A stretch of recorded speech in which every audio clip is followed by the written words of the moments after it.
God, you made a sound. I did.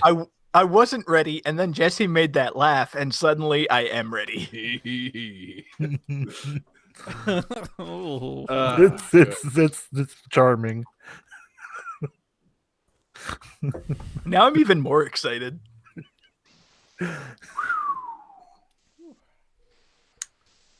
Guys, seriously, I found out this week that I have a friend from high school that has 172,000 Twitch followers. Yeah, fucking get on that shit. That's crazy, man. I'm so proud of him. No, we're not. And that's the thing. I'm not weaseling into it. No, weasel the fuck into it. Is it someone you met at Pedro, or is it somebody that I would know? Not, he's from Pedro for sure. Okay.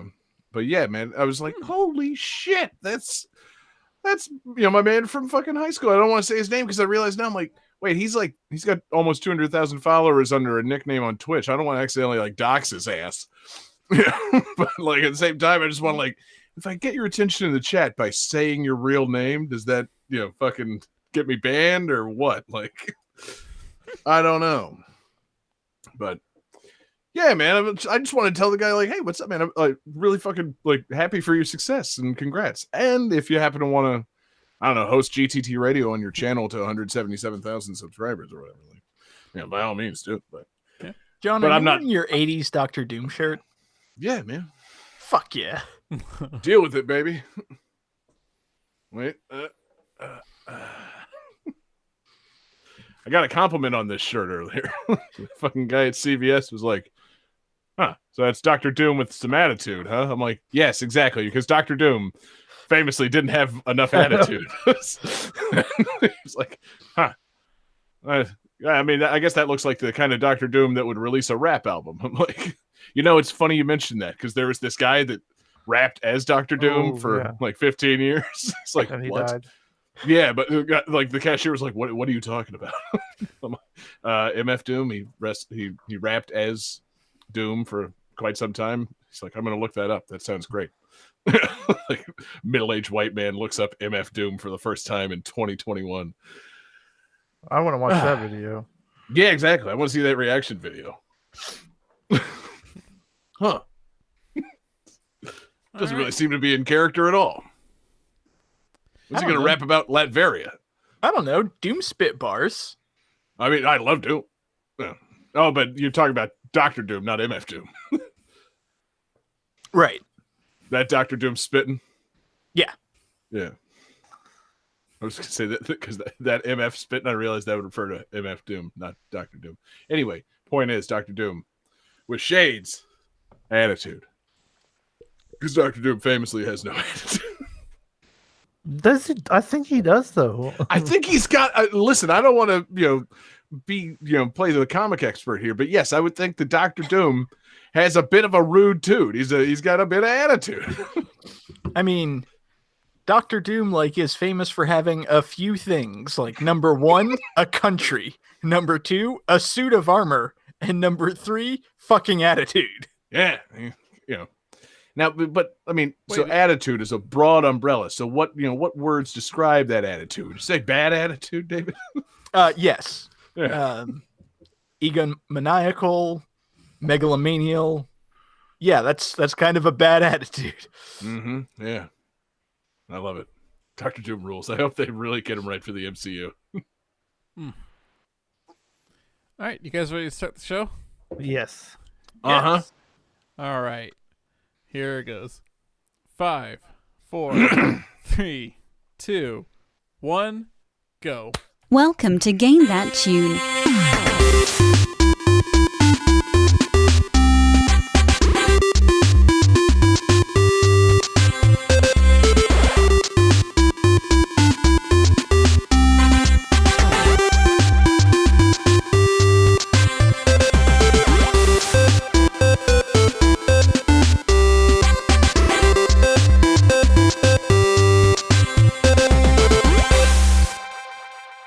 Oh, yeah. What is going on, everybody? It's Game That Tune, and we are back in the house once again. It's ya boy, John Harrington here. We got John Regan with us. Say hey. Hey. We got David Fleming. Say hey. Hey. And we got the Game That Tune champion, Jesse Kingston. Say hey. Hey. What is going on, fellas? It's another fantastic night for Game That Tune, a fantastic night for listening to video game music, trying to guess each other's games based on the songs and a little bit of trivia, goofing off and having a lot of fun. It's a fantastic night for all of those things. And the winner, whoever guesses the most games, gets to pick a theme for our next episode and play bonus tunes. And our winner last week was, of course, the Game That Tune champion, Jesse. And Jesse, you get to tell us about the theme for this week's episode. What are we doing tonight? Oh man.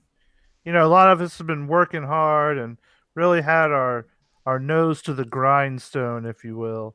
And so I picked games about grinding, whether you're grinding for resources or grinding up on some daddy in a nightclub or something, or maybe, you're sharpening like a sword or something and grinding, the blade down to a sharp edge, All right, yeah. So there's all sorts of types of grinding. What about a game where like you're running like a flour mill?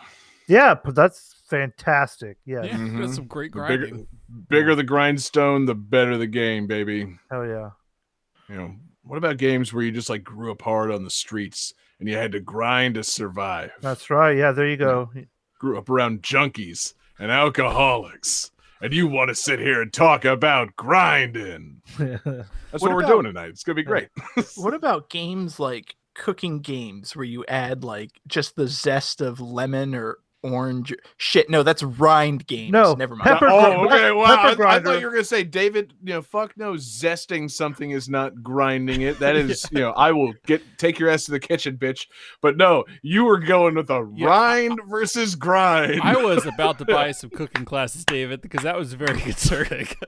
Yeah, don't buy David a cooking class unless it concerns frozen pizza, John. It's just gonna fall on deaf ears. But no, rinding. No, sorry, David. It's not a rinding episode. It's all about grinding. Wow, it threw me for a loop. I thought we had you cornered, but you danced your way out of that one, David. Every once in a while, I come up with something good. Mm-hmm. Yes. Fucking fruit peel jokes on Game That Tune, the David specialty. We got a fantastic game coming tonight. Grinding can mean a number of things as it relates to video games. So let's hop right into it, man. We got 5 fantastic games. We got a fantastic fan request, and I think we gotta start grinding. So let's start with the first game. Game 1.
All right. So, Chris Carter of Destructoid was very critical of this game, feeling that while its sister game that came out on a different console had some redeeming qualities, the same cannot be said for this one. He criticized numerous aspects of the game, such as the sluggish pace, terrible dialogue, and the repetitive gameplay.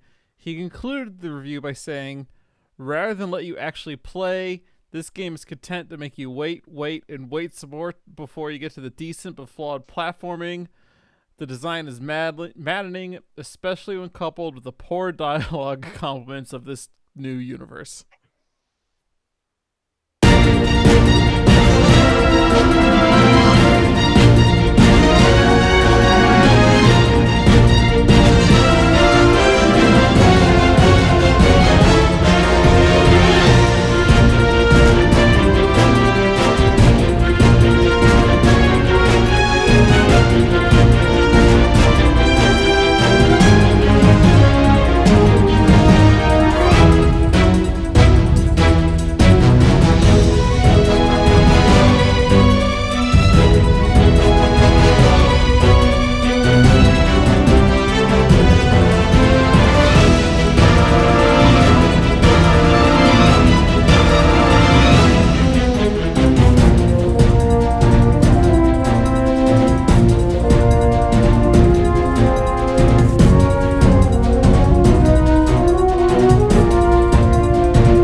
All right, so who's got some guesses?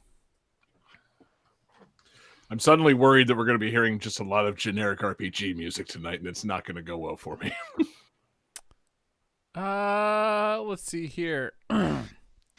Jesse says Grindhouse, which is incorrect. John says, John, pull it back up. John says Pokemon Mystery Dungeon, which is incorrect. And David says Sonic Riders, which is close, but still not correct. This is Sonic Boom Shattered Crystal for the Nintendo 3DS. Welcome to Game That Tune. Oh, God. Oh, hold on. I mean,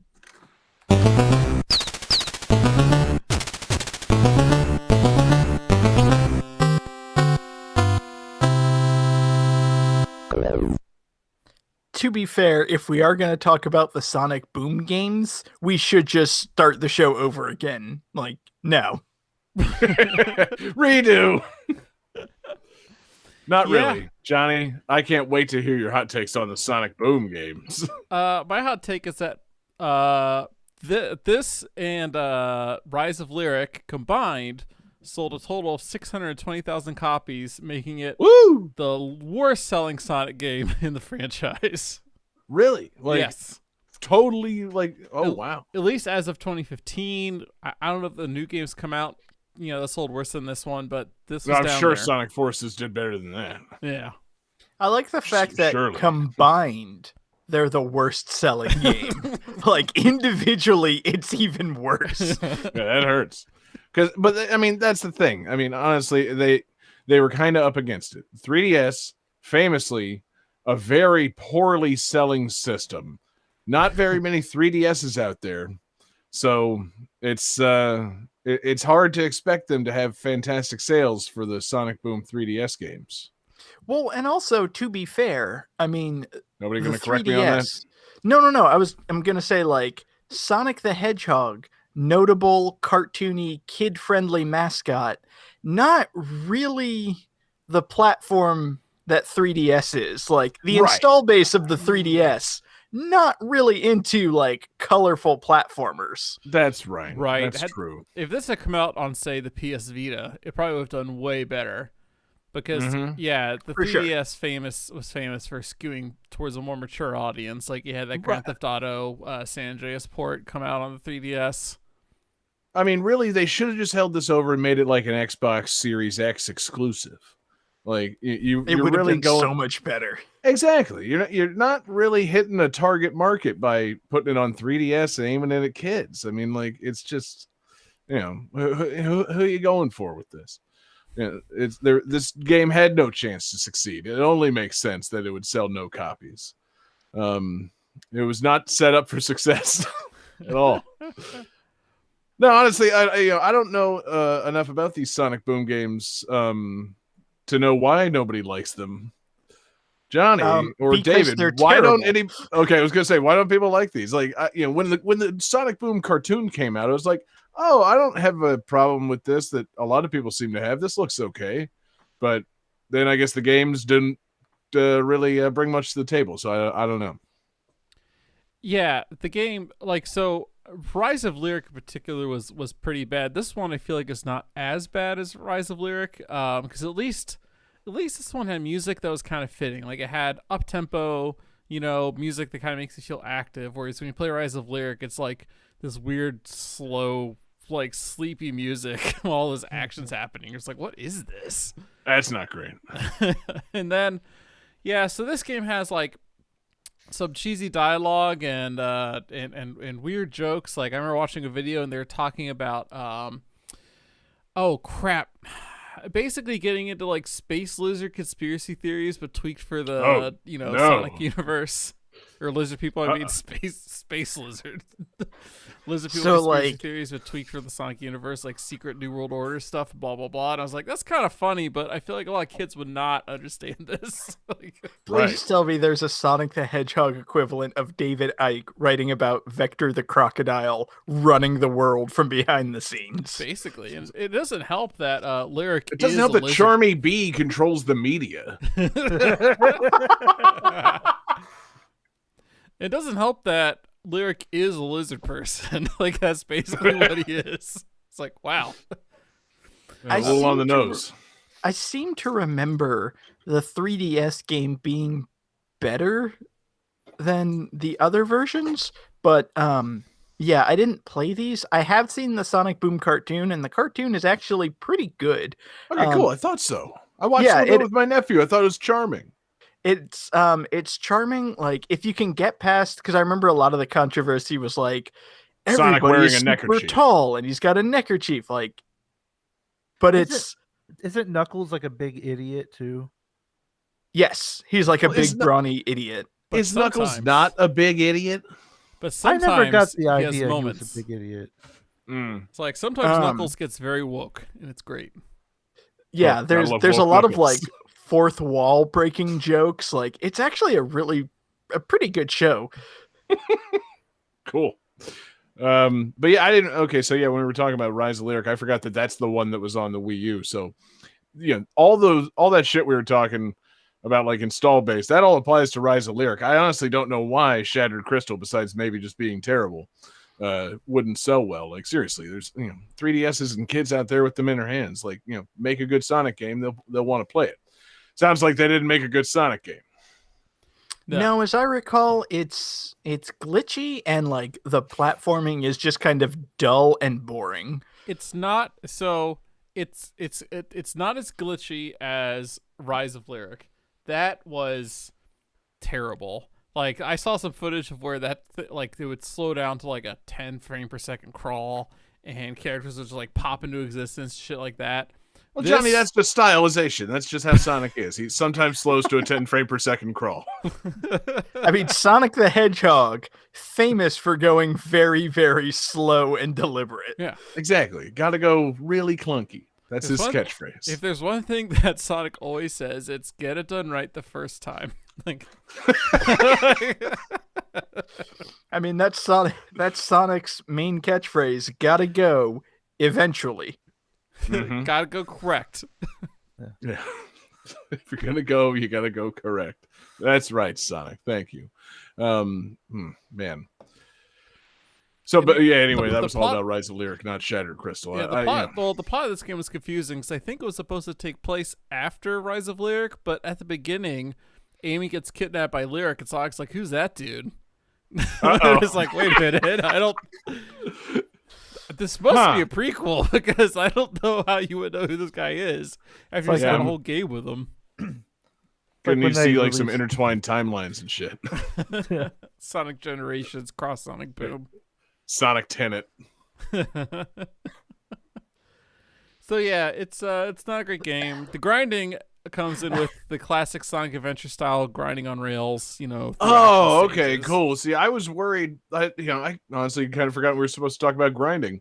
I was worried for a second there that somehow this was a grindy Sonic game. I'm like, how? What do you mean? Like, You gotta grind for those. is there Chaos experience Emeralds. points, or you gotta grind for rings?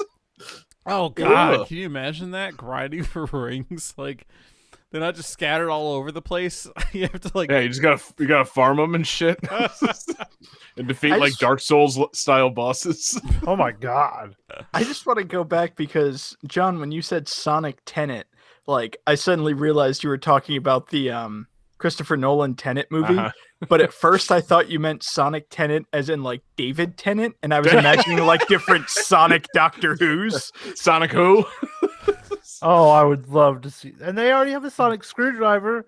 It's That's right like there, the multi- dude. Like the multiverse version and all the regenerations of Sonic the Hedgehog. Honestly, like for the next version of Doctor Who, could they just maybe make it Sonic? Like, what's the problem? Ben Schwartz. Sonic's the 15th Doctor or whatever the fuck. Like, why Yeah. not? That Yeah. would be so good. What's the name of the voice actor from Sonic Boom who did Sonic? Roger something. Roger Craig Craig Smith. Smith. Roger Craig who Smith. is- Yeah, make him Doctor Read Who. David to it. Well, I was going to say he's also no longer the voice of Sonic. Yeah, so like Yeah, you can Ben make it Schwartz. you can make it unofficially Sonic by okay, yeah, Ben Schwartz's Doctor Who would be great too. Ben Schwartz Oh, as see- Sonic as Doctor Who. I want to Okay, see so- John Ralphio as Doctor. I was about to Who. say- Okay, It's so like, yeah, but let's now just we're make seeing, it terrible. Like, should we see Ben Schwartz as Sonic as Doctor Who, Ben Schwartz as John Ralphio as Doctor Who, or Ben Schwartz as Dewey Duck as Doctor Who? I See made now, my, so I got my Sonic screwdriver the old-fashioned way. I got run over by a TARDIS. Yes. Oh my god, we need that. Doctor show. Who, what time are you from anyway? Technically, I'm homeless. But honestly, Oh my yeah, Ben Schwartz looking like John Ralphio, playing Sonic, playing Doctor Who. That's the way. Oh my god! And, Oh my God. Occasionally he meets his sister and money, please. I just Oh, love man. the The idea of like, Fonz shows up. Doctor, who are those? They're Daleks. They've come to exterminate. They're the worst. Oh yes, gotta bring back that podcast, guys. They look like they're holding plungers. Oh man. So anyway, that all sounds better than Sonic Boom. Oh yeah. Shattered Crystal for 3DS. Sounds way better, in fact. Let's start pulling some strings, pulling some resources together. Let's get that get the Ben Schwartz Sonic Ralphio Doctor Who thing made, and then the game version of it will be utterly perplexing. It'll be fantastic.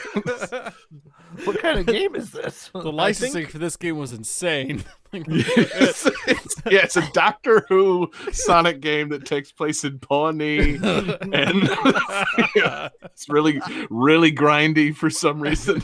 I think the Doctor Who Sonic the Hedgehog Parks and Recreation game is literally just fanfiction.net the game. Yeah. Oh God, we could write it, fellas. We could be the ones to write it. It's actually a dating sim. Oh man. So, yeah, throw a little Dream Daddy in there. Anyway, Johnny, is there anything else on Rise of Lyric, or sorry, not Rise of Lyric, Shattered Crystals? And actually, final question. You own a 3DS, John. Did you actually play this fucking game? Game 2. Didn't think so.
Sorry, I was in the bathroom. Was that song too? Yes. Yes. Okay. So this game begins with the king sending you on a quest to rescue his daughter. However, it's possible to explore the world and defeat the final boss without ever rescuing the princess.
All right, gentlemen. Who has those answers?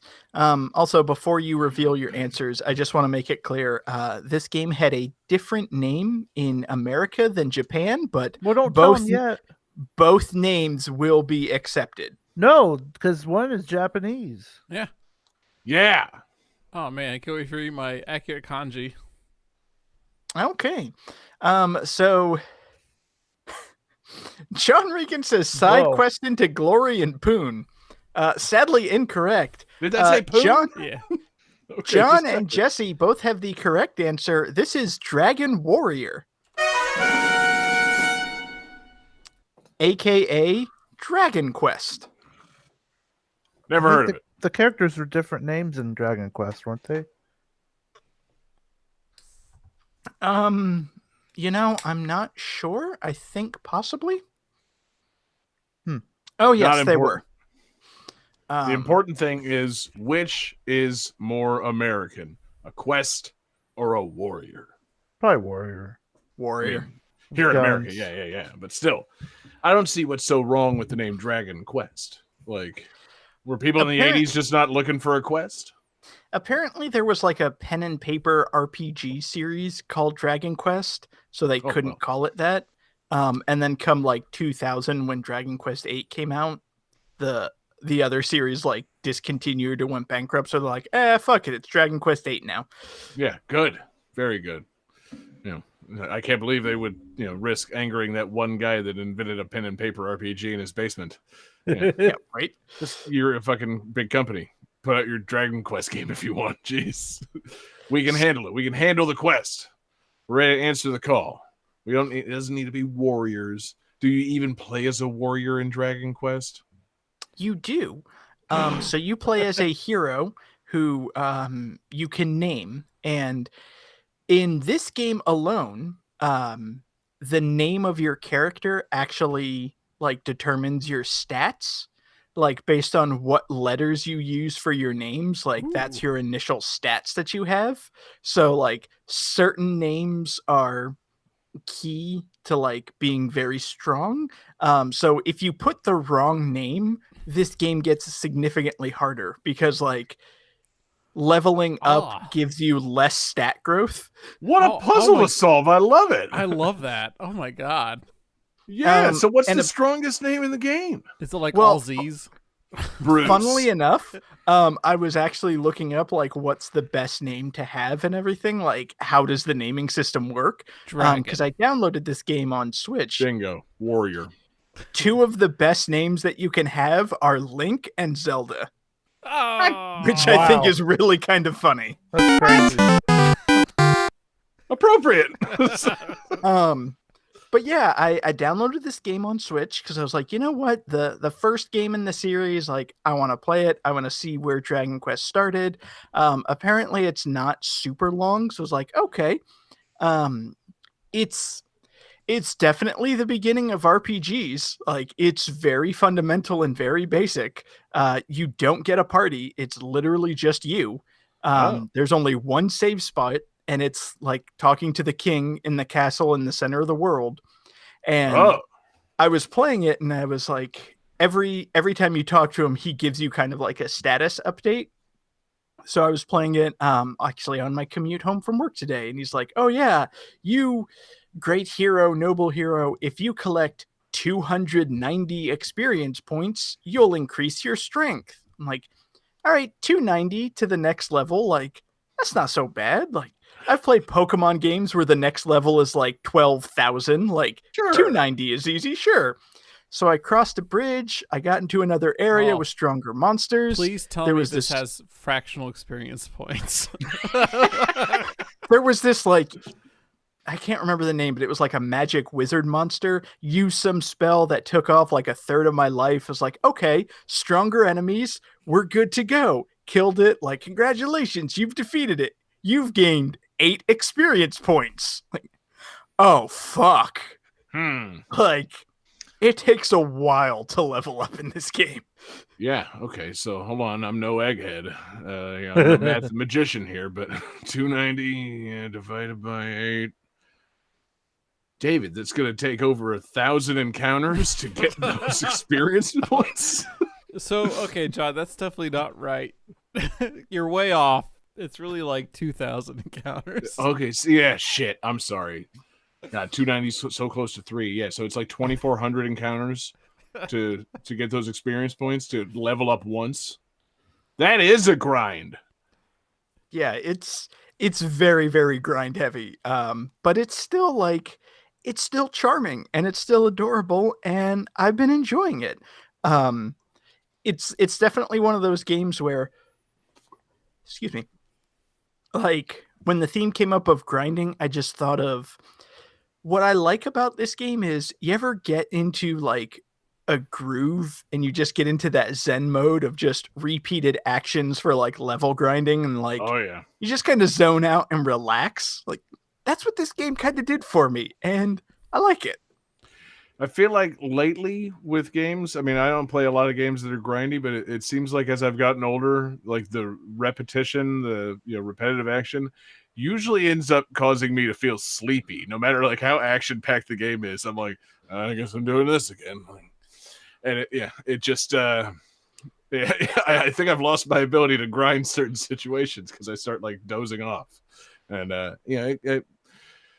I'm just not the man I used to be. I used to be able to grind for days, but there's like two paces I like nowadays. It's like either something where I don't have to think too much and I just kind of repeat the same actions a few times, and the game could take a while. That's fine, but I can like work on it for an hour and come back, or I want to be Super Mario Land 1, and I want to beat it in like 15 to 20 minutes tops. Bingo, baby.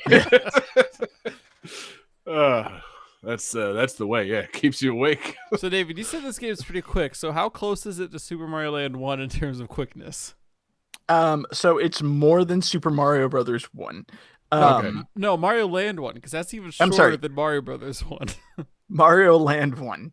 Yeah, it's significantly longer than that. Okay, because I was looking up like how early on in Dragon Warrior can you find Star Road? There is a hidden cave in like a poison swamp that I haven't gotten to, so maybe Star Road is there. I'll have to check. Take Star Road to the back door of the final castle. Knocked it out in 8 minutes, baby. The Dragon Lord just turns around like, God, I knew I shouldn't have put all that fucking neon. Yeah. Let your ass in here. How'd you get past the lake of fire? That door's for deliveries only. What are you doing here? Badge. Let me see the badge. Oh, God, you're the Dragon Warrior. Oh, shit. Why, should I music act? What are you doing here? Oh, no? Oh. Yeah. Either that or like you just arrive, unsheath your sword, like, Avast, Dragon Lord! Like, oh, thank God my Uber Eats is here. Yeah. I mean, have you ever thought about why there's a back door to Bowser's Castle? It must be for deliveries or for the band to come in. Like, there's... I mean, obviously, it's for Milli Vanilli. We've all watched The Adventures of Super Mario Brothers 3. That's true. No, I mean, really, yeah, the delivery entrance of Bowser's Castle at Super Mario World raises a number of questions, mostly based on how difficult it is to access Bowser's world. I mean, like, you can't drive a truck out there. He lives in a giant skull of his own head in the middle of the ocean. So, like, you have to drive a truck into the ocean and then fall into Bowser's big mouth and then pull into the back door? Yeah, plus, to get to the back door, you got to take the secret exits, right? So it's not even like on the map. Yeah. Right. That truck has to drive over a bunch of blargs and shit. It gets complicated. Or you take Star Road. He better. I was going to say, like, I'm very. Go ahead, Jesse. I was just saying, Bowser has to really trust you if he's going to let you go into his back door. I thought that might be where I was going. Bowser's got that little sign in his kitchen that says "Backdoor guests are best," and it really just means he welcomes all into his home. But to those that know him, they know that Bowser really likes to get pounded from behind. That's just how it goes. It's a double entendre sign, is what it is. Little ceramic thing of Bowser. This is not the direction I was going to go, but do you think maybe that's why he keeps kidnapping Princess Peach? Like, secretly, Princess Peach is the only alpha top in the Mushroom Kingdom? That's probably it. She probably is a mean pegger. Mm-hmm. Like, she's actually just like... She plays prim and proper lady, but she's actually a dominatrix. Yeah. First she uses a frying pan, then a tennis racket, then a golf club. Hey, the lady in the streets. Princess Peach in the sheets. I want a lady in the streets. Peach in the sheets. Oh my God, there's a shirt idea if I've never heard one. Oh my David, God! Get drawn, man. We just draw Princess Peach with a strap on. We just no. It's just we need to have like on one side a non-copyright actionable version of Princess Peach with Princess in the streets in like a nice frilly font, and then Princess Peach or non-copyright actionable version in a dominatrix gear that just says Peach in the sheets. Yeah, no, I mean honestly, that's gonna become a new saying for me now. Princess in the streets, Peach in the sheets is gonna be fucking some way I compliment somebody at some point, and it's not gonna end well for me. It's Yeah, What are gonna you be an trying to say? unwanted- Exactly. I'm just saying, I'm gonna fucking try to recount this to somebody that I think I can like say it to, and they're not gonna enjoy There's this. very It's not few gonna- situations where you could describe somebody as being an X in the sheets. Like, Right. that's Yeah. pretty rare. Listen, I mean, lady you I could work bust, with. Look, I'm Yeah, saying listen. you like to butt fuck men. That's what I'm saying. you could bust You it out gotta with your look wife about and you. then just have her look at you like, "What the fuck are you talking about?" Yeah. How the fuck have we been married this long? What did you just say? Get out of Princess in here. the street, Peach in the sheets. Aren't Princess Peach the same thing? What? Just text your wife a picture of Princess Peach with the strap on, no explanation. Like, Yeah. just And then that's the thing. After that, balls in her court. She can figure it out. Balls in her court until it's up yours. The locks are changed when you get home. I love that all this is coming from a discussion of Dragon Warrior. I was just about to say, so Dragon We're Warrior. not talking about Super Mario World. It's weird, bizarre sex mods at all. Well, how else are you gonna make some slime? Oh. There's Oh. your segue, David. Yes. Look at that little guy. David, wash your hands. Oh my god! For the people listening, he didn't. Oh, he yeah. did not produce. I do Just realized how that's going to sound in podcast form. For He those has listening in podcast slime form, from I do Dragon have Warrior. a stress ball slime. So, No semen. So. Right. Yeah, No, you no show semen. us something else. Oh, look at that little guy. Go oh watch my your god, hands. could that be the new no homo? No semen. remember, it's not gay if you come on the pillow. Oh no, it's like girl, you know, that outfit's looking pretty hot, no semen. Like, it's a way of saying like, yeah, it's really hot, but like No, but I you're not didn't coming. come. Do you have to say no homo when you compliment a woman, John? No, I would say no semen. I really love those shoes. No homo. Yeah, that's what, yeah. Are we getting into a no homo thing now? This is getting fucking weird, guys. Yeah. Haven't we all moved past? Like, aren't we post no homo? Yes, very. Okay, Yeah. good. Which is why post no homo is no semen.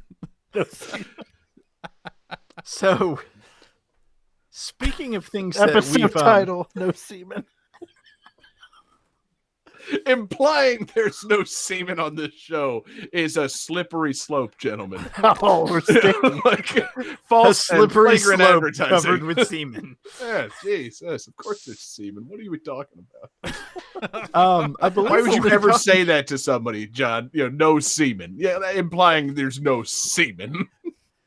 All right, so Look, Come no, on. no They- semen, I no peace.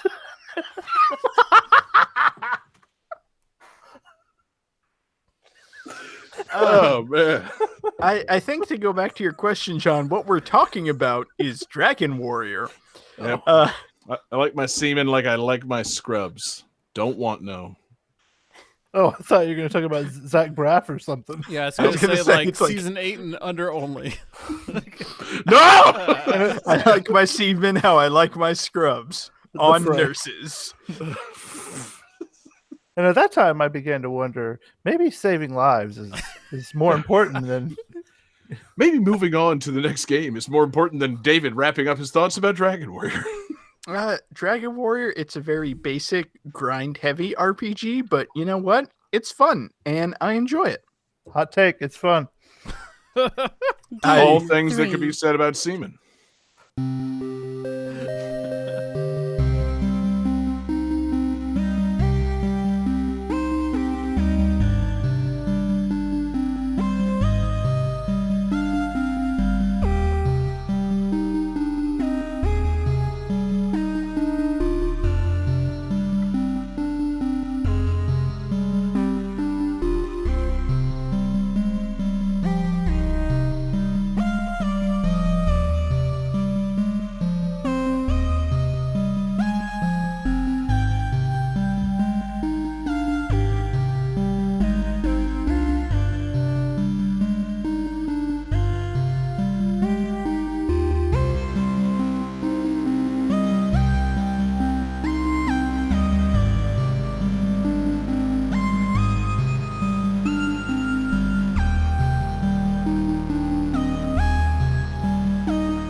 All right. So most of this game takes place on one of the randomly generated paths, and the player is constantly working to upgrade the hero's equipment and strategically placing terrain elements in an effort to survive increasingly difficult enemies.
All right, let's see those answers. Okay, David's got his locked in. Oh, everyone says Loop Hero. That is a hat trick.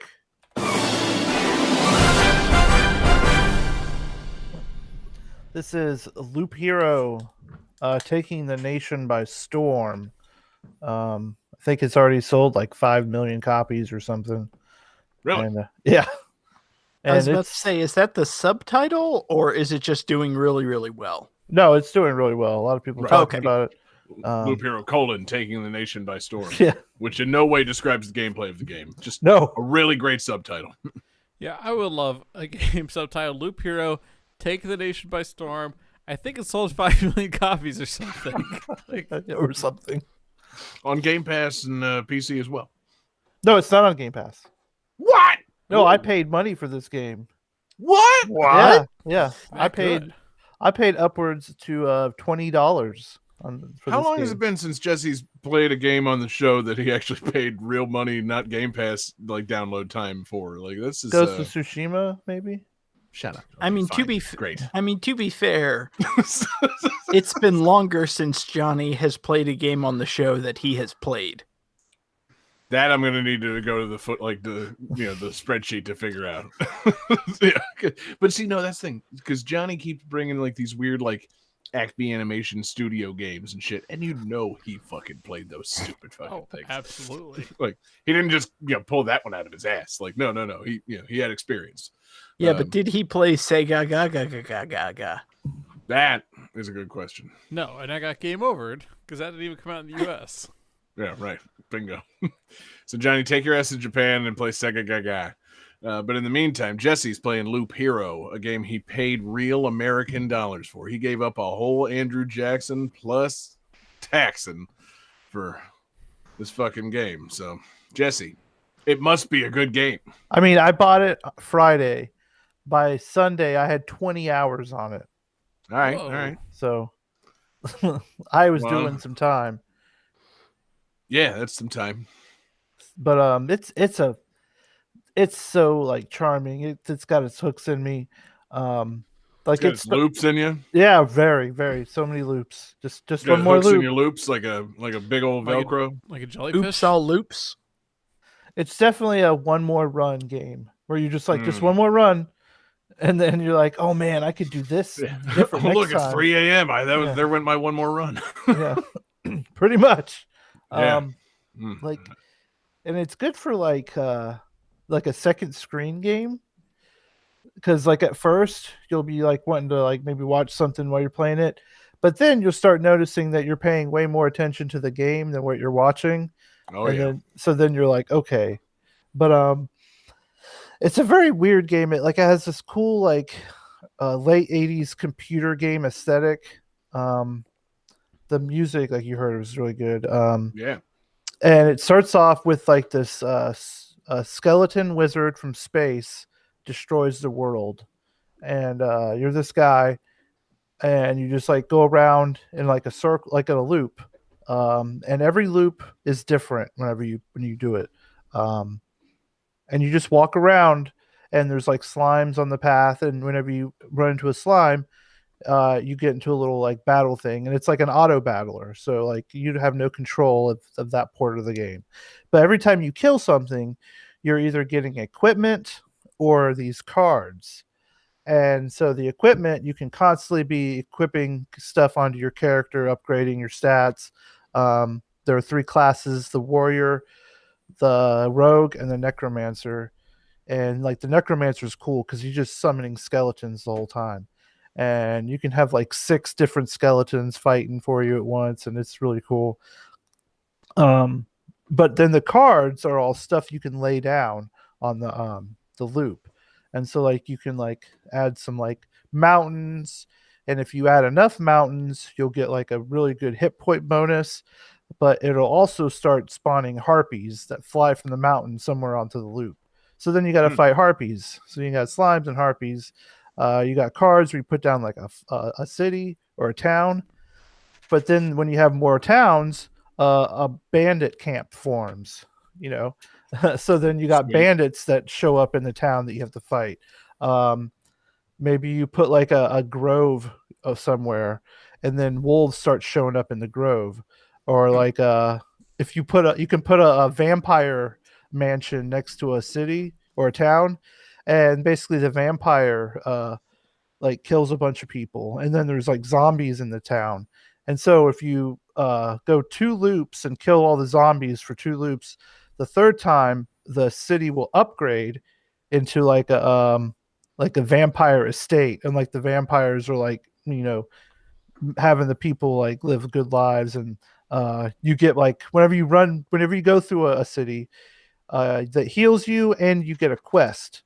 And so then one of the monsters on the loop becomes more powerful. When you kill that monster, you get more stuff. Okay. And I was so about to ask, why in God's name would you place a vampire mansion then? Like, Yeah. Well, Don't no, place 'cause- the yeah, don't yeah. place the vampire mansion if it's just gonna cause vampires to eat everybody and turn them into zombies. Like, okay, Yeah. well, I'm gonna toss that card away. Like, not know, placing man. that. I don't need to Well, deal with that well, shit. Well, then, We have such different energies when we play games, John. Well, I mean, I'm talking real world. If you're a city planner and somebody's like, they come to you with a pitch and they're like, listen, I want to build a vampire mansion with real vampires that are going to eat your fucking citizenry. I'm going to be like, yeah, listen, I don't think that's really in the best interest of our kindly little town of I'll vampire say it mansion. again, John. We have such different energies when it comes to planning cities in real life. Mm-hmm. Well, somebody comes to me with like see, Vampire Mansion. I'm like, yeah, okay, let's do it. Let's bring the chaos. Okay, but see what Vampire happens. Mansion, but it's not a sex dungeon in any way, John. It really is just a mansion that will attract vampires that will kill people. well, see, Oh, that changes things. Yeah, see, that's what I thought. It's not a Well- sex thing, John. yeah, but then you get upgraded quests, rewards, and more healing if you save the city from the. Sounds great in a game, not so much yeah. in a real city. Oh no! You don't. I You don't let want vampires upgraded take quests in my over. city. I like a quiet little town. here's the thing: vampires will not make zombies. Vampires will make more vampires. The question is, can a vampire feed on the blood of a zombie? Because I think you may have just solved the vampire problem. That's Like true. if you have a vampire mansion and in the backyard is just a zombie farm, you don't have to worry about vampires going into the town and Mhm. attacking people and creating more vampires. David, honestly, write it. Isn't Write there that some? shit, because that's the next AMC fucking sensation show. They could be like, ghouls. just something about a town of vampires that has come up with a clean energy solution. They solved vampire global warming by just feeding on zombies all the time. No, see, Like, that's Solve their that's the- biggest problem. That's the cure for the zombie apocalypse is vampires. But what happens is the vampires become like the elite capitalist class because now they're charging humans to run the zombie farm so that zombies or vampires don't attack them. It's like, David, yeah, you you're pay so us close. money and we will suck their blood and keep you safe. You're so close to a marketable, fantastic idea here, David. I need you to write this down. Like, get a fucking sticky note and remember to come back to this. That's a really good idea. People will eat that shit out of your hand. Yeah, instead of global warming, it'd be global sunning. Like the sun's staying out longer for some reason, and the cure is zombies somehow. I don't. No. I'm not the writer, The point man. is, vampires and humans can never coexist. So they found a way to coexist by just leaving humans the fuck alone and eating zombies who never die. It's a great idea. Like, of course, eventually you got to turn some more humans into some zombies, so it's a little iffy. But like for the most part, like if there are vampires in the world, wouldn't you let a couple people be zombified just to keep them off your ass for a while? Or Yes. just make True Blood. Oh, maybe it'll be like God, what's her name? The lottery, the story that we all had to read in like high school. Like every town has a lottery and one person loses to become zombified to go to the vampire farm. The That's Vampire Hunger terrible. Games. the vampire giver. It's going to give you the ability to see color. One color, red. I'm sucking your blood. It's me, Jeff Vampire Bridges. 451. Anyway, sorry, but I was like, just don't place the vampire mansion is what I'm trying to tell you. Like, I can solve that problem real fast. I mean, yeah, we all want the upgrades, but like the headache of the vampire mansion, does that really make the upgrade all that worth it? Hmm? Well, Yes. the trick is if you put it next Shut to up, your John. if you put it next to your camp and you build watchtowers, then you have archers fuck that shit up. So that's pretty cool. Okay. So like while you're killing stuff, you're also getting resources. And then whenever you either die, if you die, you lose 60% of all the things you gathered, and which that's kind of sucks. Or you can wait, and whenever you get to the camp, if you stop and then leave, you can take everything you have with you. So then you get like a camp screen where you can build stuff onto your camp, like a library or a gymnasium or like a crypt, different things like that, a smithy, and that unlocks different cards or different classes or just like different passive abilities that just make you stronger. And so you're constantly upgrading your camp and then going on these expeditions and building up the loops. And every time you go through a loop, the monsters get stronger. So you have to kind of like play this like game where you're like, where do I want to place this stuff? Do I want to bunch it all up next to my camp and then just try to kill a whole bunch of stuff at once, and then, or do I want to spread it out? I want to throw some farms over here. What do I want to do? And it's just, you're constantly just, looking at stuff and dragging weapons and items around. And it's just, for a game, like when people try to describe it a lot, they're like, it's kind of like an idle game, but it's not an idle game. It's kind of like a deck builder, but it's not a deck builder. It's kind of like a sim game, but not a sim game. It's for some reason it checks off a lot of weird boxes when I'm playing it, and it's just so addicting. And it's like kind of casual, but at the same time you get to the point where you're like, oh shit, can I make it to this last loop and then leave, or am I gonna die and lose all my shit? What do can I swap this like ring out for this other ring, or what if I put a farm here? Will I heal up, or will I accidentally spawn some bandits? Like, oh man, what do I do? And how will the vampires feel if you just build a farm next door? Yeah. You consider that? Well, if you build a farm, it's weird. If you build a farm next to a vampire manor, it doesn't affect it. But if you build the farm and then put the manor next to it, then it affects it. It's weird. It's like some of the little cards have different combinations of things to do. One of my favorite like early combinations is the Grove with the I think it's called the Blood Grove, and basically it's like this. Anytime you fight something near the Blood Grove, whenever it's at 15% health or less, the trees send vines up through the ground and eat the things. So like you can finish stuff off pretty easily. But then sometimes the stuff that gets killed that way comes back later on as like a weird flesh golem. So then it's a new thing you have to fight. Sweet. It's a really cool, clever little game. Yeah, sounds like it. I'm into it. I just want to interrupt to say flesh golem is now officially what I will be calling my penis. Oh, good. And my wife just happened to be walking by at that moment. So, David, does that mean Is your penis out now? Yeah. I have my hands up. Live viewers can see. Well, you said your wife was there. What's the context? You got a Jewish penis? What's the context for calling it a flesh golem? Is it going to be in the bedroom, or is it going to be like when you're at the doctor? No, it's flesh golem in the sheets. Flesh golem in the streets, but a David in the sheets. No, see, it's a flesh golem, and that means in order to get an erection, I need you to write scripture on a piece of parchment and stick it underneath my penis. Obviously. Okay, yeah, just making sure I was getting my references right, Dave. Cool. That very same golem. That joke made sense to like 3 people that listen, but those 3 people laughed very heartily. Yeah, that landed somewhere. I mean, actually, I call my penis flesh golem because it evolved from a flesh graveler. It frequently uses self-destruct. Exploded. Yeah.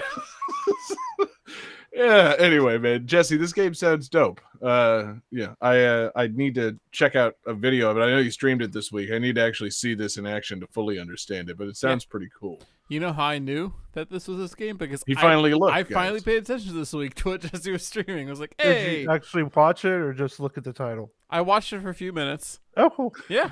Wrote down the title. Did you actually watch it, or did you just check the title? Game 4.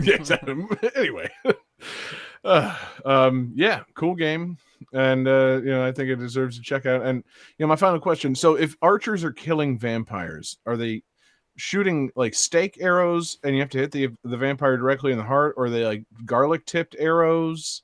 Like, how does an archer kill a vampire, Jesse? I'm not sure, but I did equip a thing. Or is on it my the light arrows from Zelda? Are they shooting like sunlight through the vampires? Well, I did equip in my camp some garlic, which allows me to do more damage to vampires. So, All right. Listen, Okay. guys, I have a question. Why does a medieval fare restaurant serve you steaks with steak arrows? I was gonna say, I know you meant steak arrows as STAKE, but I definitely thought of STEAK and just like arrows made of prime cut beef. ooh, that sounds delicious. Yeah, sounds great. steak I on don't. an arrow. It would Just have shoot no that effect meat on a arrow into vampire my mouth. whatsoever. I was gonna say, it's basically just a turkey leg, but in a bow and arrow. Just a Slim Jim shot from miles away. Nah. I want a full like ribeye at the end of an arrow, and you go to medieval times, and they like fire the arrow from the pit onto your plate. Like, that'd Oh, be I thought it was. amazing. I thought it was gonna be like like a hibachi where they throw the shrimp at you, but they shoot a steak. Fire some arrows onto the grill. How do you want this thing cooked? That's it. Like maybe the steak arrow is just an arrow kebab. Point was not the word steak at all. Fine. Yeah, you guys took my stupid vampire joke and made it delicious. Appreciate that, guys. Let's keep it going, guys. Game 4.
All right, guys. Man, what a game this is. Let me tell you about this trivia. This game had a playable demo released January of 2012 for Windows and Xbox 360 and PlayStation 3. Playing the demo would unlock special items for use in the full game, as well as in Mass Effect 3. However, the demo quickly garnered negative attention for being buggy, and according to Major League Baseball Hall of Famer Curt Schilling, it was way more buggy than anything anyone should ever release.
All right, guys, I'm sorry. I do have to issue a correction to that trivia. Curt Schilling has not been elected to the Major League Baseball Hall of Fame.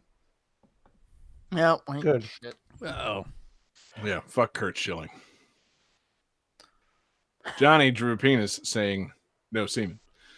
Jesse says Kingdoms of Amalur, and David has the complete answer, Kingdoms of Amalur Reckoning. That's 2 correct answers. Yes, Kingdoms of Amalur, Reckoning. What a game, fellas. You guys, anybody reckon with those kingdoms? Oh man, the demo that came out on Xbox 360, I played the fuck out of this. That buggy ass demo. You were one of those guys. You went online, you're like, Kurt Schilling, what the fuck's wrong with you?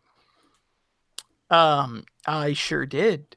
I went on to NeoGAF and Reddit and all of the websites specifically calling Kurt Schilling out.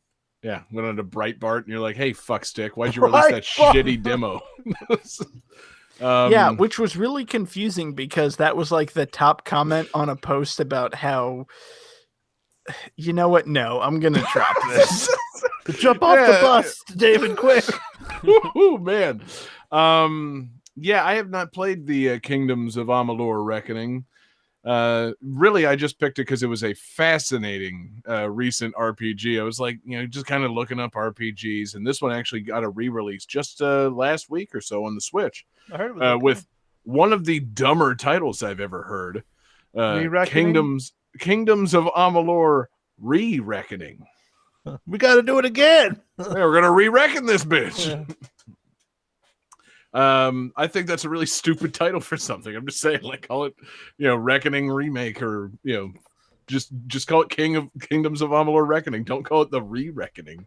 Did they re-reckon anything? No, they just fucking ported the game forward. Like, fuck off.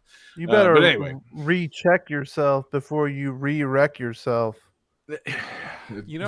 Right? Well said. I'm so disappointed they didn't call the Wreck-It Ralph sequel Re-Wreck-It Ralph. Re-Wreck-It Ralph. Ralph's gonna re-wreck it. But yeah, no, this game has so many interesting things in its pedigree. It's absurd. Like, so it was developed by a company called 38 Studios, founded by former Major League Baseball pitcher Kurt Schilling, who apparently is like a big time gamer, and he decided he wanted to fucking found a studio. So let me just read off some of the people that worked on this game. It was directed by a man named Mark Nelson, formerly of Bethesda. It was designed by Ken Rolston, who worked on tabletop games and in video games. He was the lead designer for Morrowind and Oblivion. It had writing by fantasy author R.A. Salvatore, who I guess is like some kind of big name in fantasy. Yeah, real big. According to what I read, they were anticipating this being a franchise, and he wrote over 10,000 years of backstory for the Kingdoms of Amalur. Like, the guy fucking went in depth. Some of the art direction for the game was done by Todd McFarlane, who also was like the in-house art director for 38 Studios.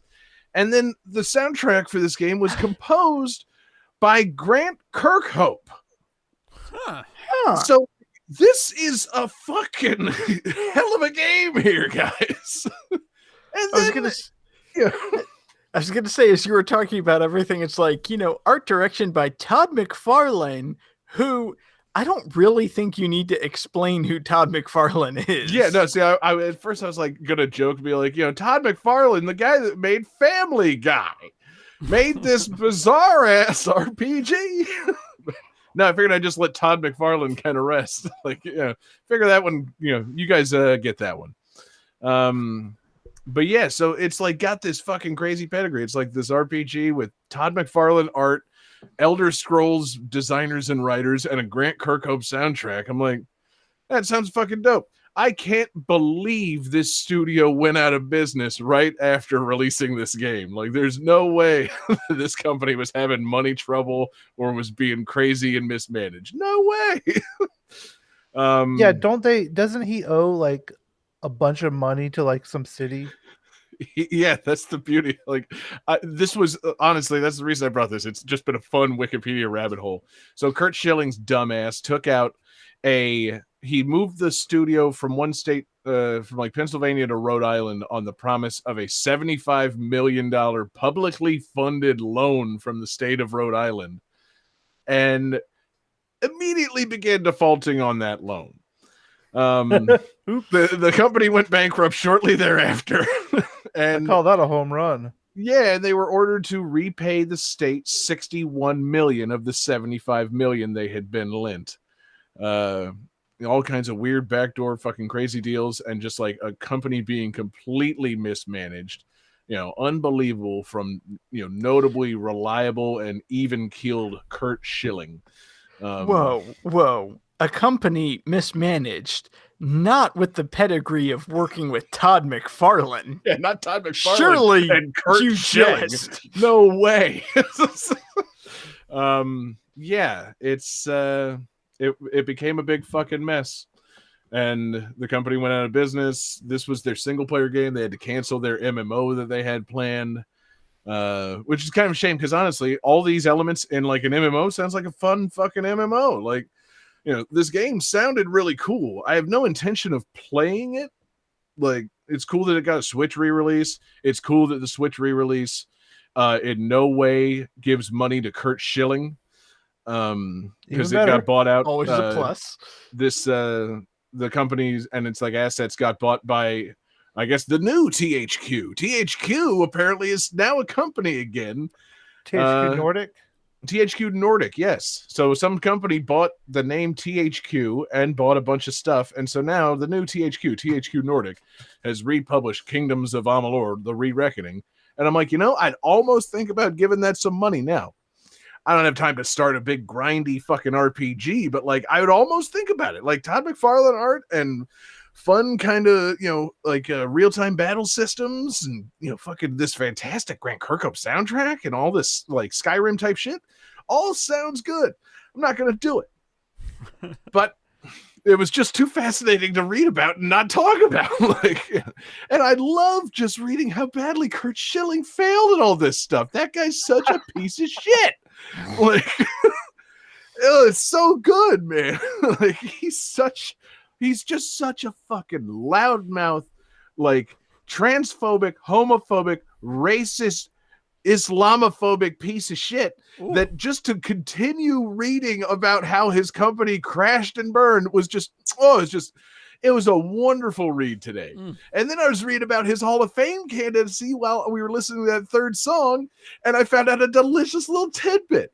So it turns out Kurt Schilling has been nominated for the Major League Baseball Hall of Fame 9 times. You can only be nominated 10 times. And after that, it's like, okay, it's not happening. So they're not just going to keep putting him on the ballot. And after his 9th time, he attempted to say, please take me off the ballot.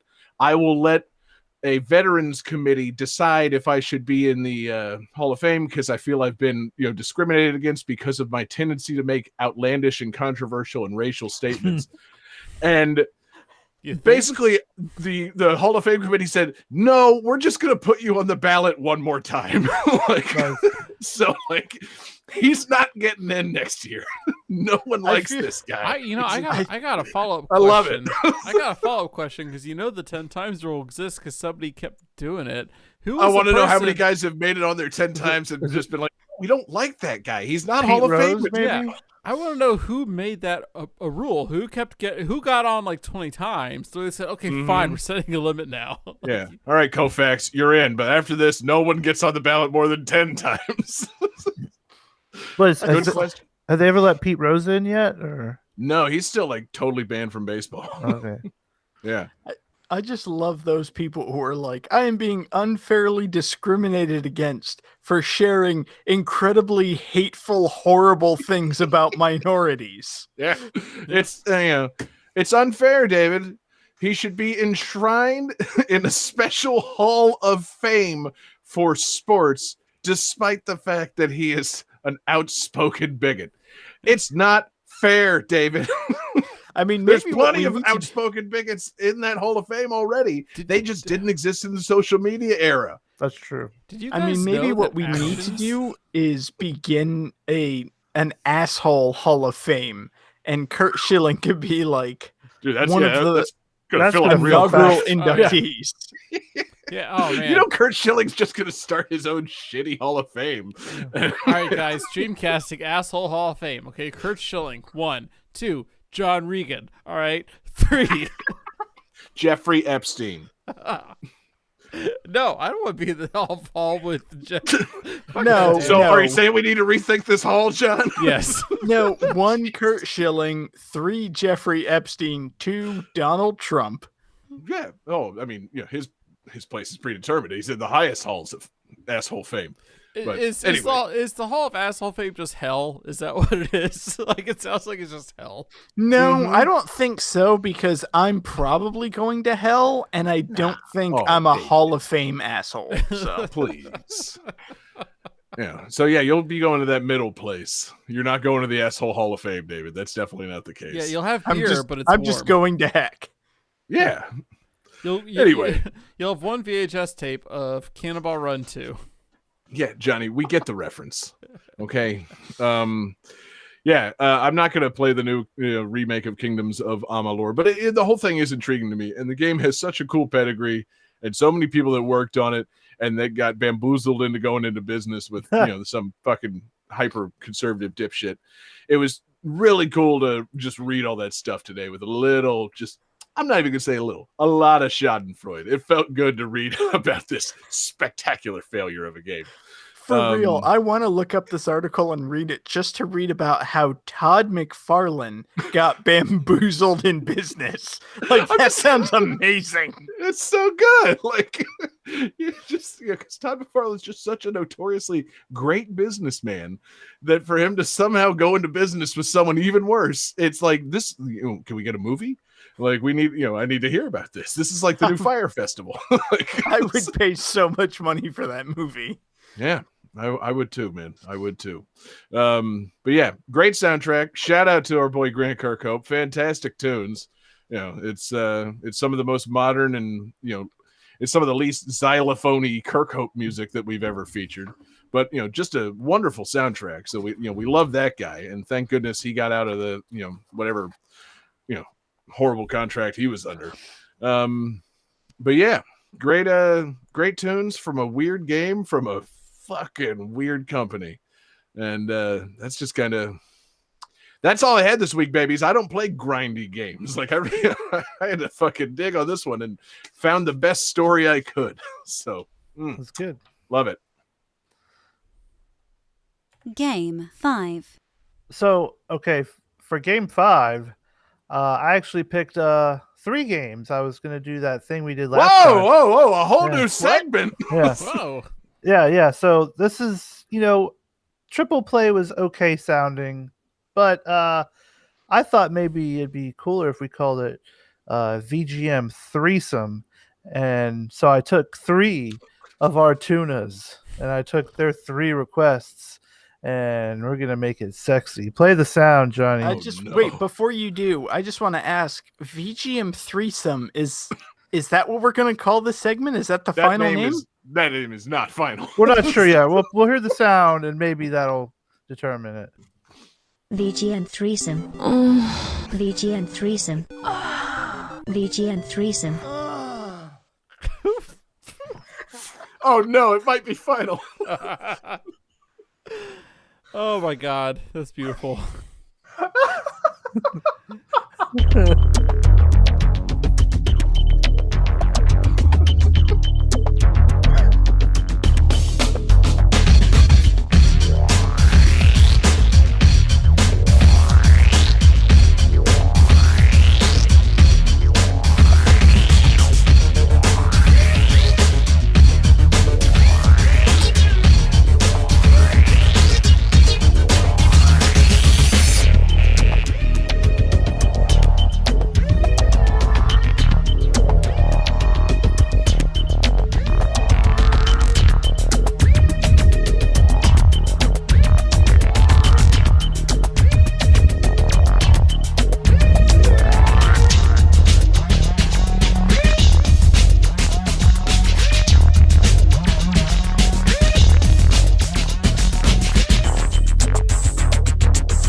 All right, this is comes from the Discord from the last Recon, and this little trivia bite. Maxim gave this game a perfect 10, saying that the body count is rivaled only by novel gameplay features and production values that make blood spurts akin to snowflakes. No two are the same. Looking to put a new action hero on the case, slates the guy. Just pray he doesn't charge by the bullet.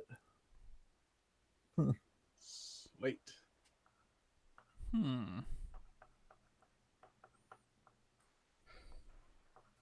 But yeah, this is from the Discord, one of our new Patreons. Last Recon. Yep. BGM Fight Club host, the last Recon. What a guy. Really bad I didn't look at the request this week. I did, but Jesse's smart enough to remove them. Let's see. Slate's Grindhouse Adventure. David says no. Question mark. Johnny, no. And no, it's not Mad World. John, it is Dead to Rights.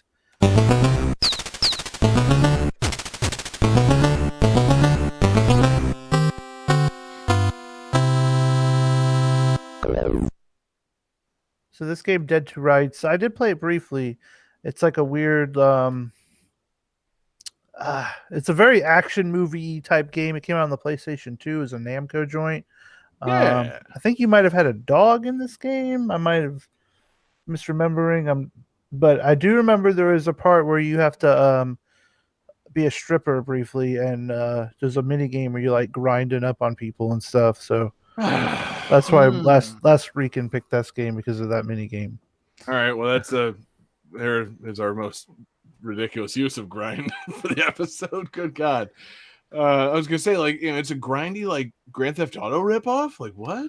No. It's just nope. Strippers grinding. Yeah, strippers grinding. It had to come up somewhere. That makes more sense. Yeah. Did you ever play this game, Jesse? Very briefly. I remember it being kind of cool. I remember if it's the game I'm remembering, there was a lot of like quick time events, and the gunplay was fairly unique. Like I definitely feel like Maxim is giving it a way better score than it deserves, but at the same time, it's still a pretty okay game to play.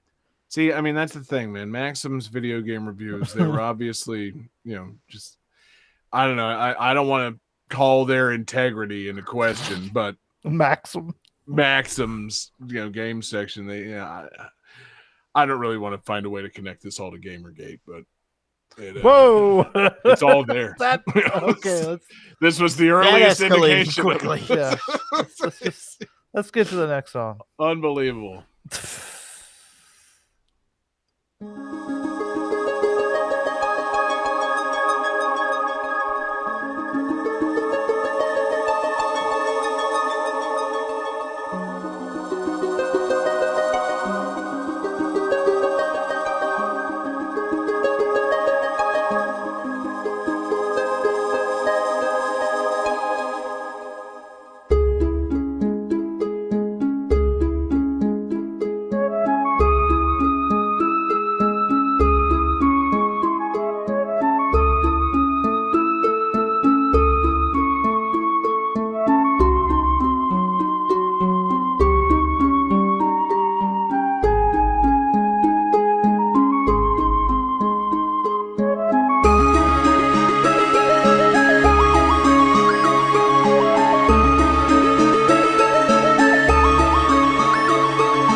All right.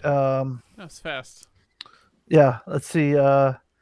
This game heavily based around Norse mythology has a job system consisting of 13 classes, but eventually after several updates it reached over 50. and this came from our Discord from Acre. Let's see, David is about to drop it.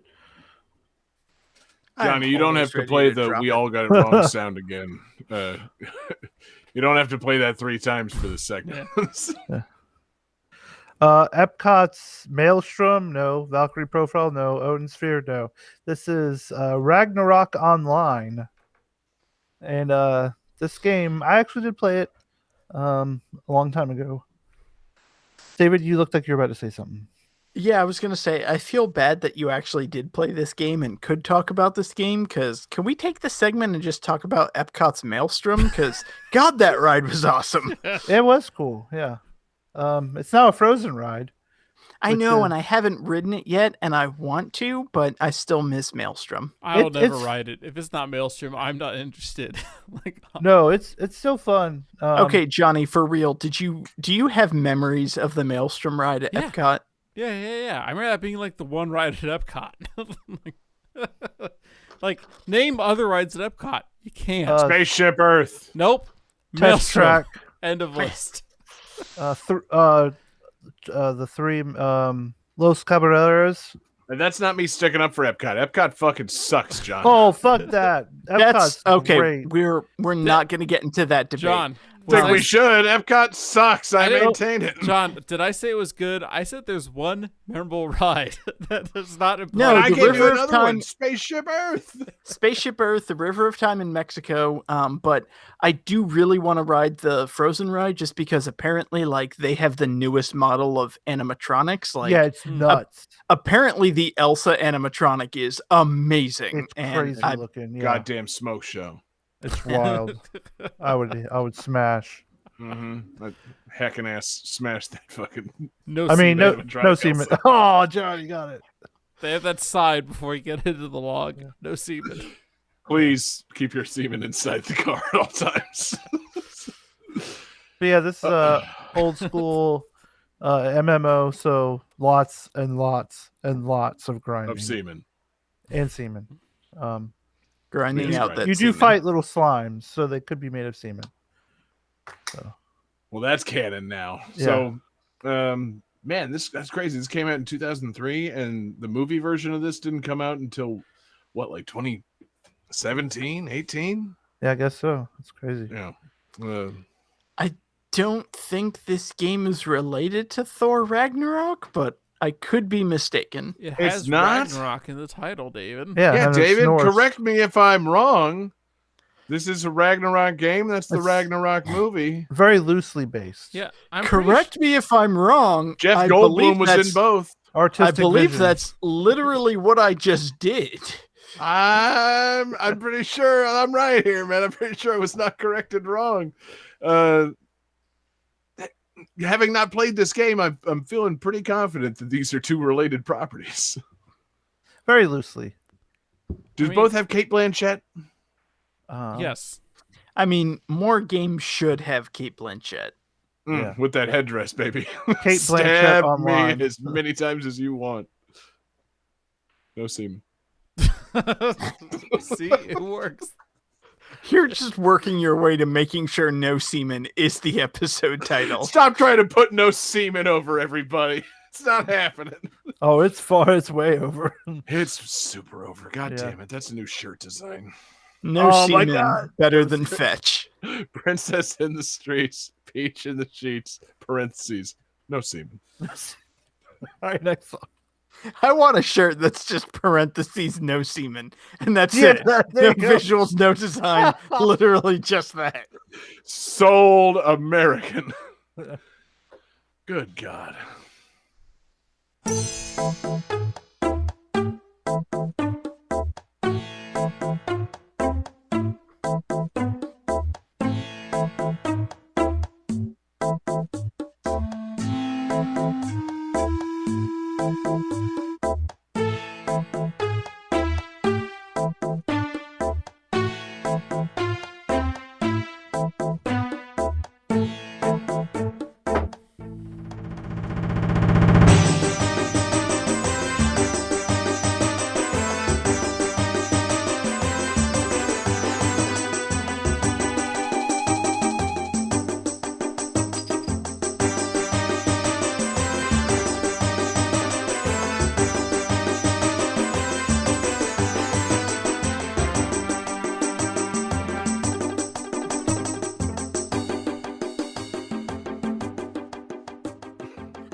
Johnny, you can't be saying stuff like that right before I'm about to skip a fucking trivia hint. God damn it. Oh, okay. So, okay, so gold farming has been a primary source for real-world income for many Venezuelan players of this game, due to ongoing economic crisis in the country. In 2019, the exchange rate for every 1 million in-game gold coins, a worker could earn about 50 cents. Fuck. Okay. I feel significantly less confident in my answer now. Hooray! This came from Tasty in the Discord. And Maple Story, no. World of Warcraft, no. And Aladdin, no. This is old school RuneScape. Oh. Yeah. The tie-in to the movie Old School with with Luke Wilson and Will Yeah. Ferrell. Yeah, they're RuneScape characters. in Old this School version. RuneScape. Yeah. Wow. Oh no, that's Owen Wilson. Wow. And Vince Vaughn. Frank the Tank. Frank the Tank. So this is a game where you can play as Will Ferrell going streaking. Yeah, you take some horse tranquilizer and punch a clown. It's pretty great. Yep. You then go to you Home drown. Depot and you have a good little Saturday. That movie's way better than you just Old think School about it, holds you're up like, pretty well. It's a Yeah, great it's good. movie. It Yeah. it nearly tanked Elf. oh wow. Oh, that's funny. Because they shot Elf and this like at about the same time, and this came out in theaters first, and it came out, and they're like, shit. Like people really like Will Ferrell's what's Frat Pack, Will Ferrell, and Elf Right. is way more Yeah, wholesome. I can't put that guy in a They're kids movie at they're all. like, what do we do? Like, Whoops. Oh man, I like good it. times. Yeah. So, I yeah, can't really keep going with fucking with Old School references. It's been Yeah. a while since I've seen it. I know there's My an boy old Blue. man. Yeah, there you go, the old man. My boy. The, Missed that movie. that'd be a good movie commentary. Yeah, let's just do it right now. Johnny, get it down. All right, download Put it Old on the School. list. yeah, No, watch it now. it's my turn next, right? David's Captain America style list of movies that came out in the last 20 years. Yes. Okay. So we got Old School. We got Dirty Work. It's a good list so Elf, far. We're not. obviously. Why is Dirty Work on the list, John? We're not watching Dirty Work. If they vote for it. Yeah, the fans decide that, not us. Decide for the fucking fans. We're still live, John. Yeah, I know. Sorry, I hate to pull back the curtain on these movie commentaries, but no, I won't let that win. I'll buy bot votes to not let that Bot win votes. any movie poll. I'll I like fucking the do idea it. that it's just like 3 frat pack comedies and then the van. Like the van is always on there. I'm gonna also buy bot votes to get that not even on the poll. Like somehow it's gonna be deleted from the poll, and we're not gonna have to talk about the van ever again. Ugh. Anyway, so Old School. That's got to be one of the earliest appearances of Alicia Cuthbert. She's fucking, just smoking hot in that movie. The chick from Grey's Anatomy plays, I guess, the love interest in the movie. I think. Snoop Dogg's in it. Oh yeah. Mm-hmm. Got Snoop. Oh, Jeremy Piven. Yeah. Piven. Isn't Yeah. Vince Vaughn in it? Yeah, Vince Yeah, Vaughn's yeah. like just the Yeah, third guy. He's the other guy. Yeah. He's the guy with the kids all the time, which I kind of want to watch it again now because I can fully relate to just like, having to earmuff my kids and say a bunch of fucked up shit around them. Yeah, I was gonna say it's like that's my favorite scene where it's just like all you have to say is earmuffs, like earmuffs, cock, shit, ass. Okay, don't go Right. crazy with it. Right, exactly. Don't push it. God, that's how I feel around my son all the time. Every time that little kid utters what even resembles a curse word, I just clench up a little bit. I'm like, oh, I'm fucking this whole thing up. So Old School It's RuneScape awesome. is still going, right? Like that's Yeah, been yeah. around since 2007 Oh. or so, I think. that. Yeah, it's still going. It's crazy. That's They've amazing. made like some different versions of it, and I remember playing like the first one, like the one that was on like browsers or whatever, and Lots of grinding. But yeah, it's RuneScape. There's nothing really to talk about unless you played it, and it's a tasty request, and music's okay. I'm a little pissed, man. I didn't know about it, and I need to consult with you guys more on research for this kind of thing. It came out 20 fucking years ago. Yeah, it's crazy. Oh my god! Was not on GTT Gems for January whatsoever. Like, Oh wow, that came and went. oh well. Yeah, and It's recognized by the Guinness Book of World Records as the world's largest and most updated free MMO. Good for it. Yeah, they still update it. I remember reading an article about that recently about like the hoops they gotta jump through to push out updates. It's not easy anymore. Like it's Of course not. It's like trying to update. I don't know. I'm trying to think of some like programming thing, but that it's like trying to put out new NES games at this point. Like it takes some effort to do it. Oh yeah, I guess. Yeah. Cool. Okay, and I'm sorry. So wait, are we talking about RuneScape, or are we talking about the 2013 release, literally called Old School RuneScape? Well, I think the old school RuneScape is based on the original RuneScape, but they just like jazzed up the graphics or something. Okay, they better not have jazzed up the music, because that's gonna. Oh man, it's gonna really throw a wrench into what we're trying to credit here and what the fuck we're talking about. It's weird. I agree. Just like the VGM threesome.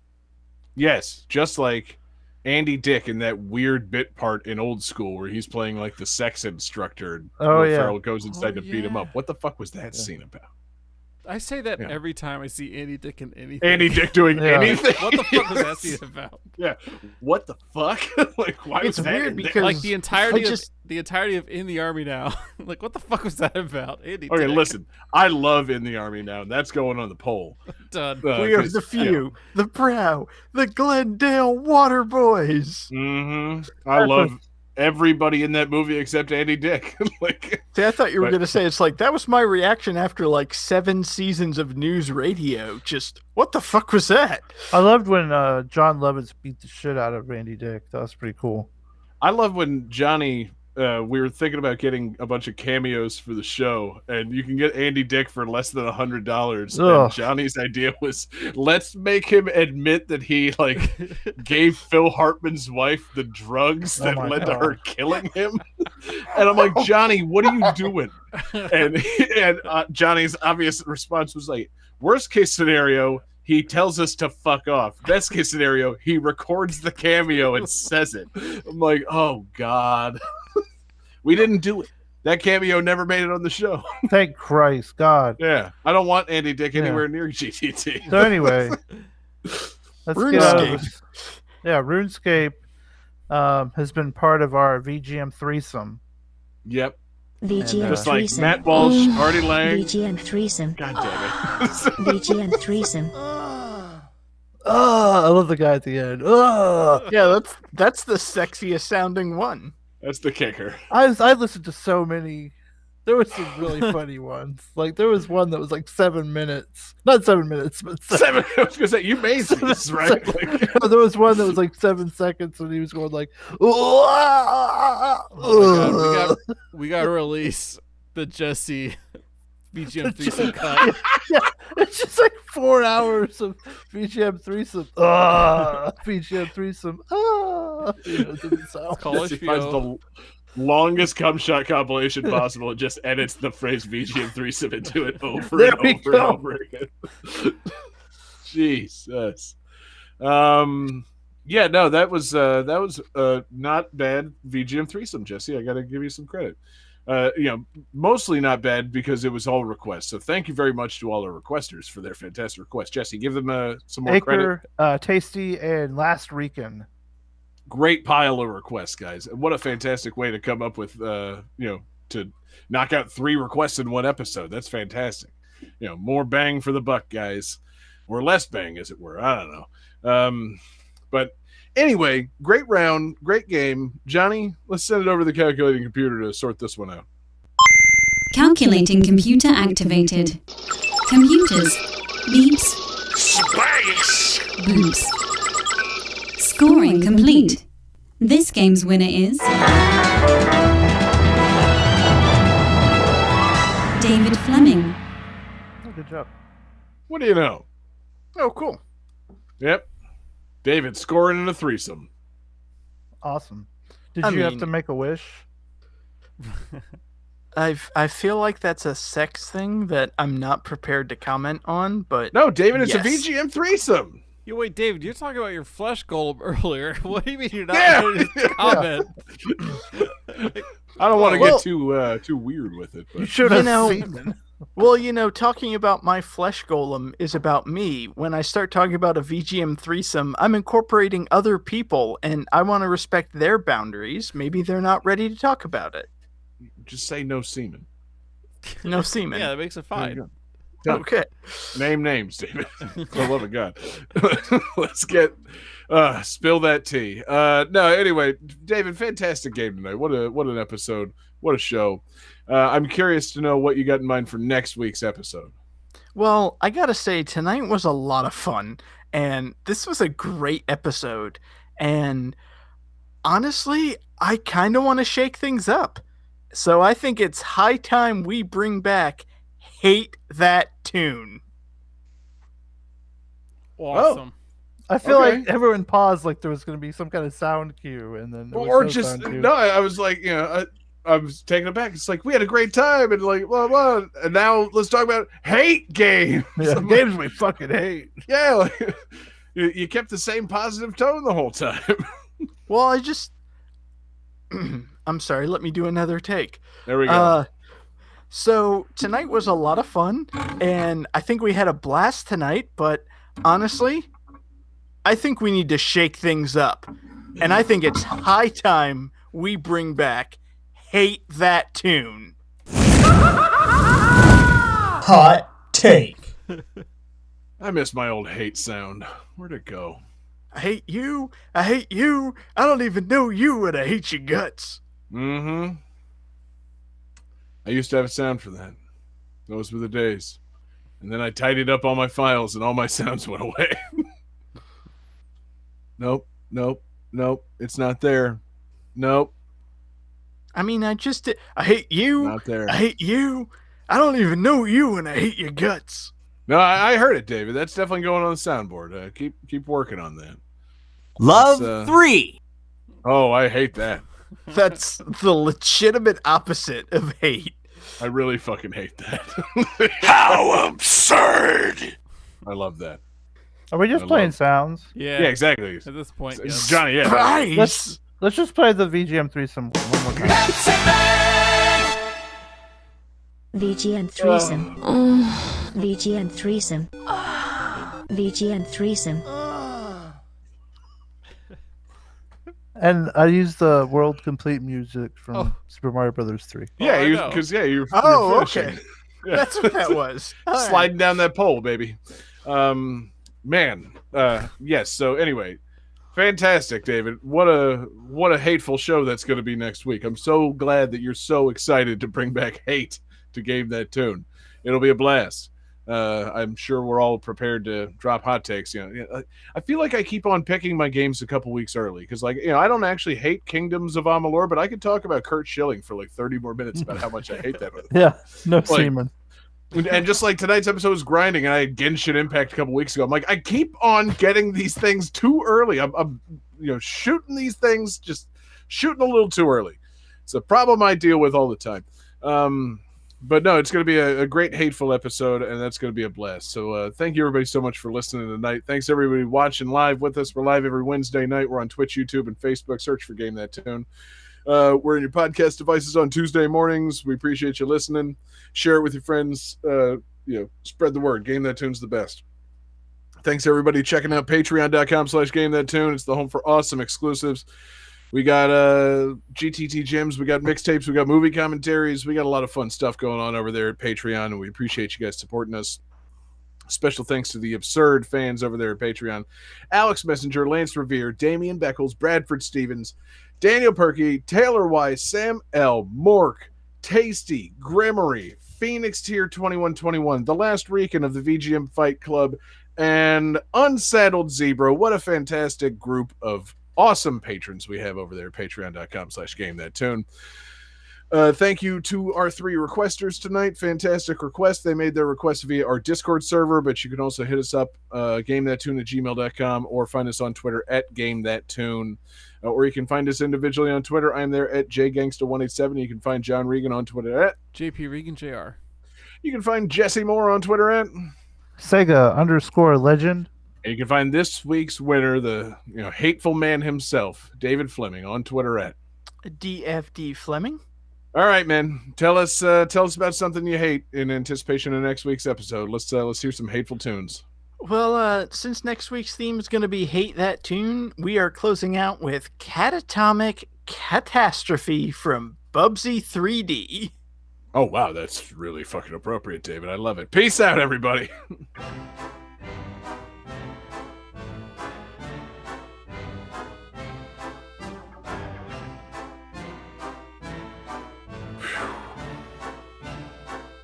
I hate this. Yeah, this ain't going great. Bubsy 3D Forbidden Planet.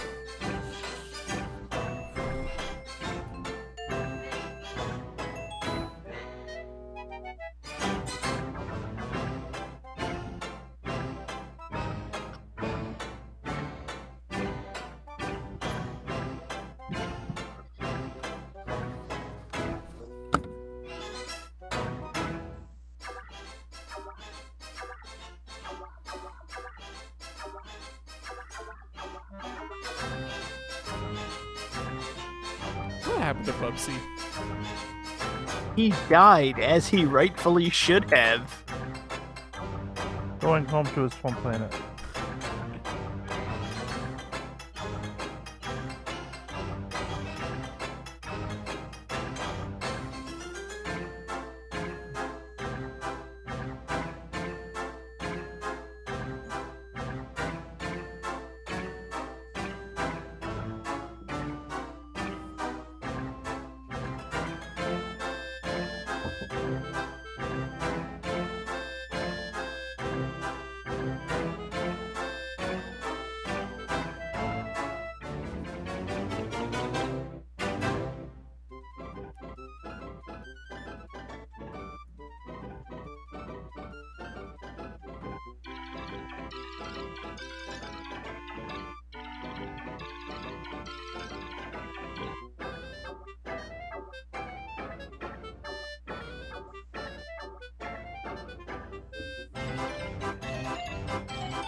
Is this still going?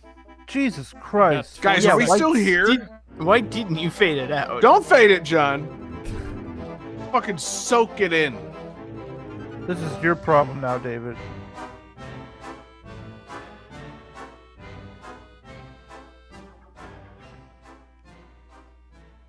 Roll it again. No. No. Sonic Boom Shattered Crystal is copyright 2014 Sega Games Company Limited. Dragon Warrior is copyright 1989 Spike Chunsoft Company Limited and Nintendo of America Incorporated. Loop Hero is copyright 2021 Four Quarters and Devolver Digital. Kingdoms of Amalur Reckoning is copyright 2012 38 Studios and Electronic Arts. Dead to Rights is copyright 2002 Namco. Ragnarok Online is copyright 2003 Gravity Company Limited. RuneScape is copyright 2001 Jagex Limited.